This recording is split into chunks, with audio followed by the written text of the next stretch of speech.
Algun cop has tingut por a parlar en públic? Com has fet per afrontar-ho?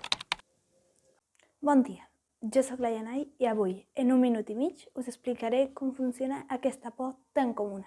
Comencem. La por a parlar en públic es caracteritza per la dificultat a parlar davant de persones independentment de la seva edat, ja que podem tenir por tant a parlar a persones grans com a persones petites. Però, per què tenim por a parlar en públic? Per por al ridícul? Em comparo amb gent que treballa d'això? Pot ser un sentiment d'inferioritat? En aquest cas, seria només això, un sentiment, perquè nosaltres no som inferiors a ningú. O potser és un tema de maduresa. A mesura que em vaig fent gran, tinc menys por? La por a parlar en públic, també anomenada glossofòbia, és un tipus d'ansietat freqüent, que pot ser des d'un nivell suau fins a una por paralitzant i de pànic. També té altres causes, com per exemple la baixa autoestima, ja que segons Abraham Maslow, cadascun de nosaltres posseïm una o més habilitats que ens permeten fer certes coses. Potser el meu no és parlar en públic, però se'm donen bé altres coses. També pot ser per una experiència anterior negativa davant de les persones. Potser en el passat has fet una presentació que t'ha sortit malament i justament t'estava mirant la noia que t'agradava.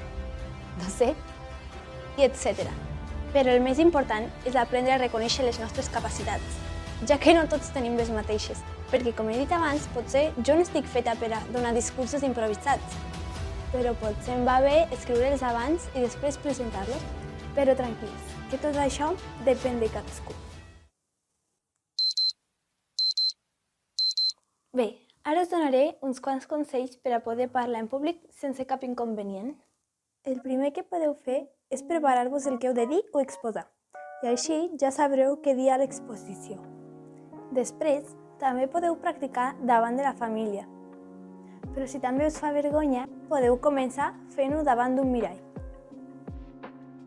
Practiqueu tot el que heu de dir i també poseu molta atenció a les cares que poseu mentre ho dieu.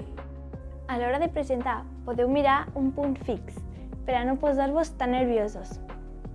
Òbviament dissimulant una mica.